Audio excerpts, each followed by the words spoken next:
Bismillahirrahmanirrahim. Assalamualaikum warahmatullahi wabarakatuh. Bagaimana kabar anak-anakku hebat? Saat ini, Alhamdulillah, luar biasa. Allahu Akbar. Yes, terima kasih. Ingat pesan, ini ada pesan dari Bang Asep, supaya kita tetap semangat belajar walaupun Corona selalu mengintai. Maka dari itu, kita harus selalu menjaga imun kita supaya tetap aman dari virus corona.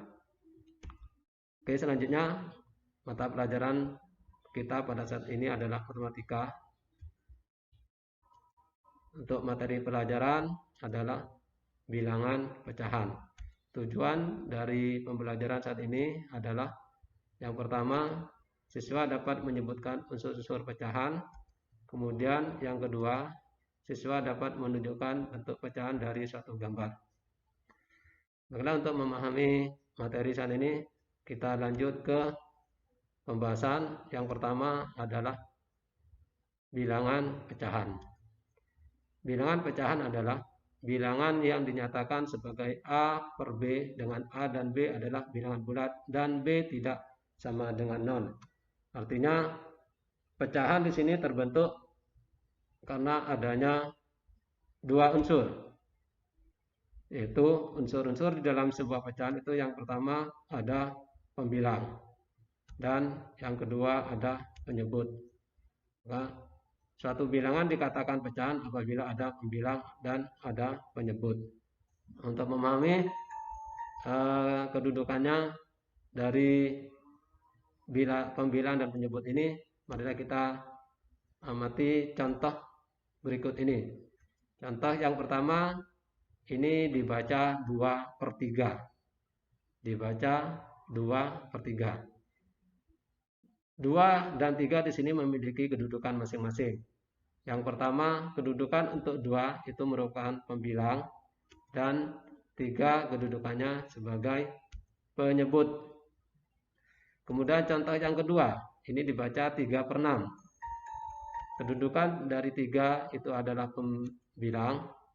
Kemudian kedudukan 6 di sini adalah sebagai penyebut.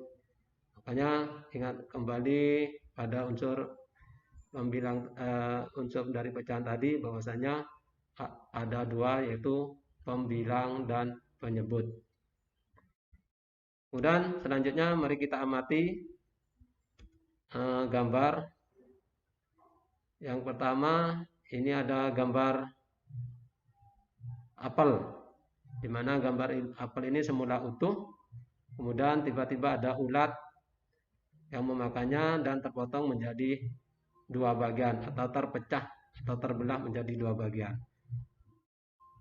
Dari ilustrasi ini dapat dinyatakan dalam bentuk pecahan, yaitu bentuk pecahan ini adalah 1/2.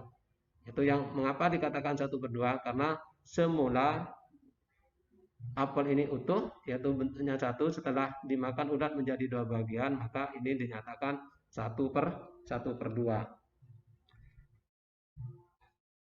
Di mana bilangan yang menyatakan beberapa bagian itu dinamakan pembilang, sedangkan bilangan yang dinyatakan jumlah keseluruhan itu dinamakan penyebut. Kemudian kita amati gambar yang selanjutnya, yang gambar kedua, masih gambar apel. Kemudian yang ketiga, ini ada gambar buku. Dari kedua gambar di sini timbul pertanyaan, berapa bagian buah apel yang dimakan dan berapa bagian buah warna kuning dari seluruh buku? Kita jawab satu persatu. Yang pertama, apel. Untuk pengamatan pada buah apel ini, di mana ada sebuah apel dipotong menjadi 4 bagian yang sama besar. Jika satu bagian buah sudah dimakan, maka akan tersisa 3 bagian. Pecahan untuk menyatakan sisa buah apel yang belum dimakan itu adalah 3 dari 4 bagian sama besar. Makanya ini pernyataan pecahan terkait masalah gambar apel itu dapat ditulis 3/4. Kemudian gambar yang kedua, di sini ada gambar buku yang berbeda warna, satunya berwarna kuning dan satunya berwarna coklat. Untuk pengamatan terkait buku ini, di mana terdapat 10 buku dengan warna yang berbeda. Ada 2 buku berwarna kuning dan ada 8 buku berwarna coklat.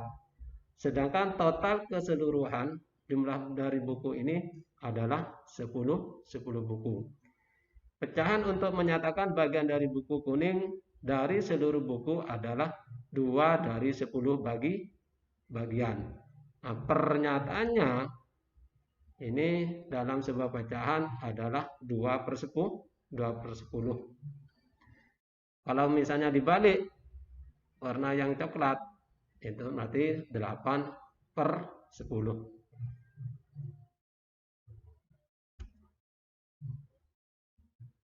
Nah, ini yang perlu kalian ingat. Untuk suatu bilangan pecahan A/B dengan B tidak sama dengan 0, maka yang pertama, jika A kurang dari B, maka A/B disebut pecahan murni. Contoh 3/5 tadi seperti dari awal. Kemudian jika A lebih besar dari B, maka A/B disebut pecahan tidak murni. Contoh 8/7. Kemudian yang ketiga, jika A/B dengan M bilangan asli dan A/B itu pecahan murni, maka MAB disebut pecahan campuran. Contohnya 3/2/7. Untuk macam-macam pecahan nanti akan kita bahas di pertemuan selanjutnya.